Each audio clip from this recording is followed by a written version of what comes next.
I call this meeting of the City of Lake Stevens Civil Service Commission to order. Let's take a roll call. I'm Chairperson Joshua Wilson.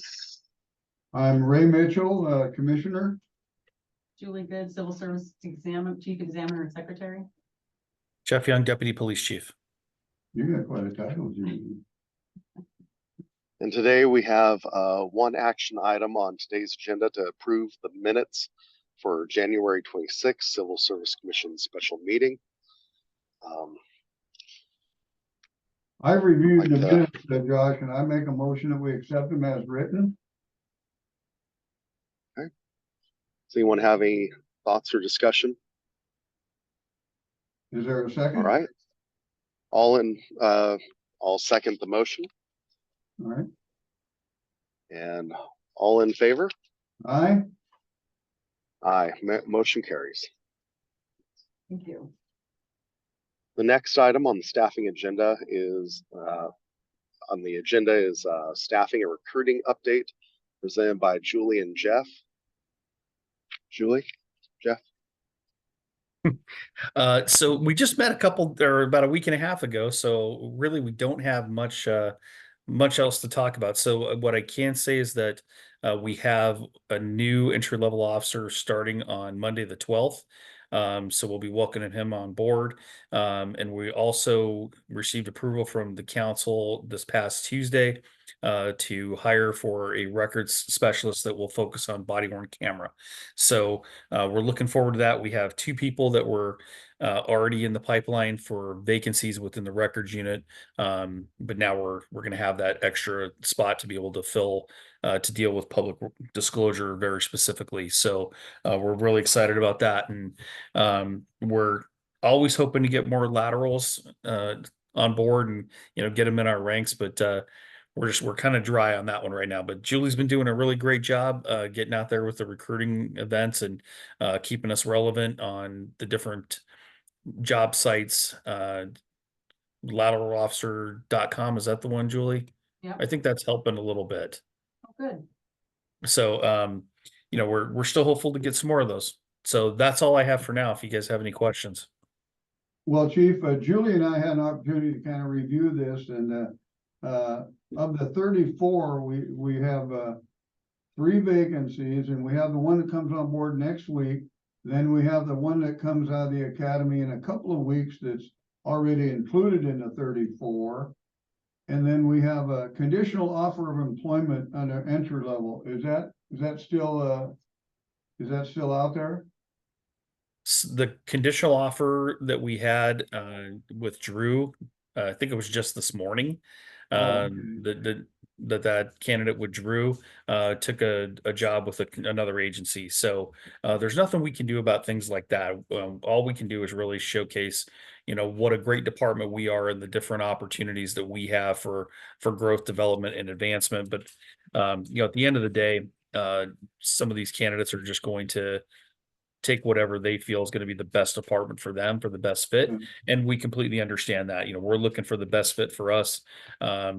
So it's all good. But we do have one other entry level that is still waiting to go to the academy. I don't know if you're factoring that up or that candidate in, Ray, but he should be going to the academy in March.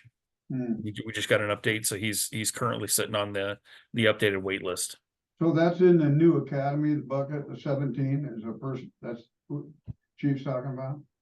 He's not the one listed on here because we don't have. No, but it's in that 17 that's on here of new candidates. No, he's already hired. So he's not a new candidate. Okay, so I was trying to figure out where we would get the next 2 or 3, and I look under laterals, we have 1 new candidate and 1 background in progress. Are those still opportunities? So we have 1 lateral candidate that we're working on scheduling an interview with. We're just having some issues with scheduling on that one, but we do have that person that is on our list to interview. Then we have several other ones to interview. We just did 2 command interviews this week. We had a Army veteran that was successful, and we're moving that individual into the next phase. We had I think 2 or 3 the week prior. So we've got some people that are in our pipeline right now that are going through. One is a 22-year Navy veteran. So I expect that candidate to be very successful in our process.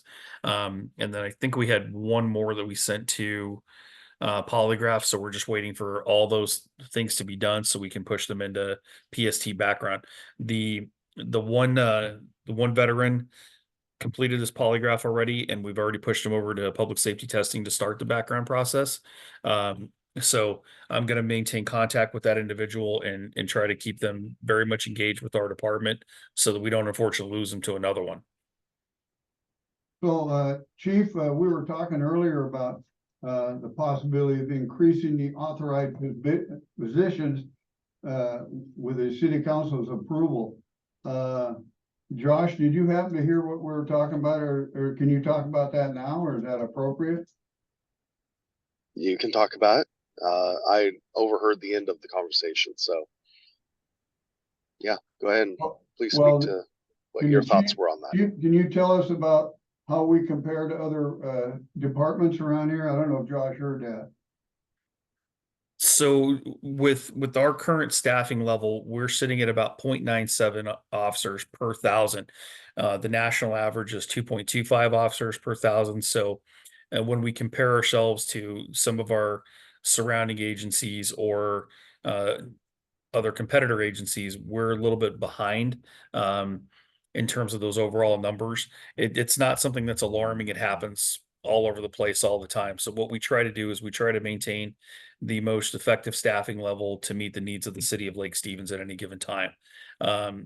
We're also mindful that there's competing interests within the city, within the different departments.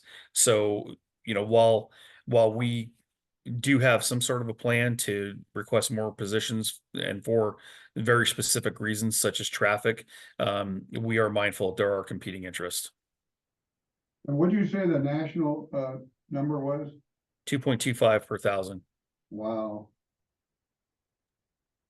And did I hear correctly at the end of the conversation that you were having that in the event of some sort of a crisis, regional or statewide, that it may be hard to get resources? We would have to rely on mutual aid for assistance. Say in the case of the Cascadian earthquake or something like that, we would definitely have to rely on a lot of mutual aid, but every other agency around us would have to do the same. So, Chief, what can we do as citizens or commissioners to help make this happen, to get additional officers unfunded?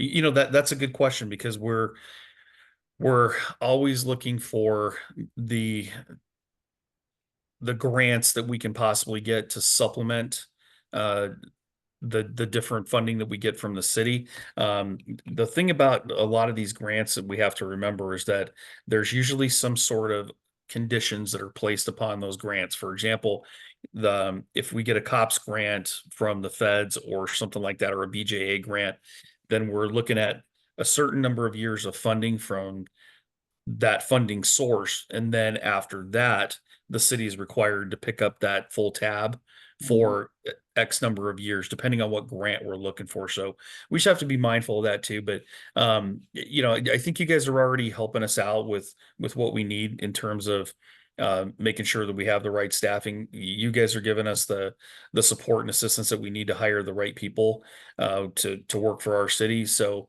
I think if we continue that, and then we can start coming up with some different strategies on, timing to effectuate requests to augment some of our different units and staffing issues. We currently have officers that are funded by grants. I don't believe we have any current grants that are funding our officers. But we could look into that. There's all kinds of different ones that are coming out. I mean, we have to almost be looking at that on a weekly basis. But I don't believe we have anybody that's funded by grants right now. We have some programs that we work with where we can get that reimbursement, but I don't think we have any officers that are currently funded. I also saw somewhere about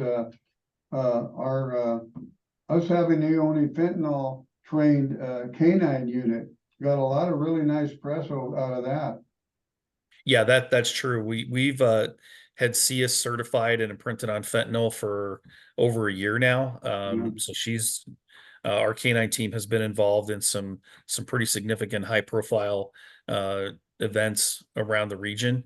So we're hoping to really bolster that and continue that on and really project within our own city as well.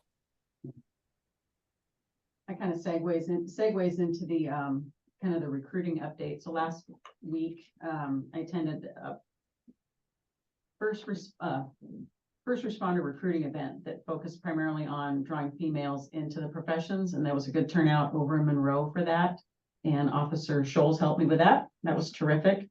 And then in a couple weeks, we have another recruiting event at the Armed Forces Reserve Center in Marysville that I'll be attending as well. So we're keeping our names and faces out there to recruit for the PD. And I think, sounds like it's drawing some candidates our way. So. And we definitely appreciate Julie's efforts on that, and she's doing a great job, and we appreciate it way more than you know. Julie's an all-star. She is.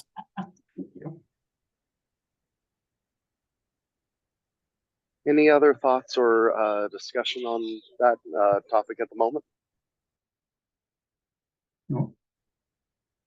Nope.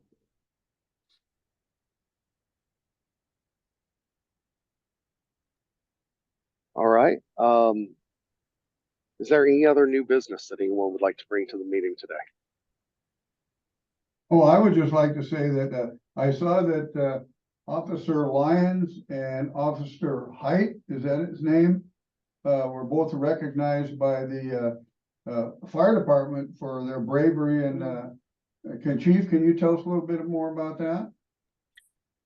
I don't have the exact citation in front of me, but the gist of it is Officers Lyons and Brecht responded to a house fire. I want to say it was back in September of 2023. They assisted in the evacuation of some folks that were inside that structure. And even the fire personnel indicated that there could have been a different outcome if our officers hadn't taken the actions that they did. So we're very proud of them for that. And I think they were just given their certificates for that over the weekend. So yeah, we've got some great officers on our department. We're very proud of them for that. Well, it's nice that fire department is recognizing the police department. We have a great relationship with our fire partners.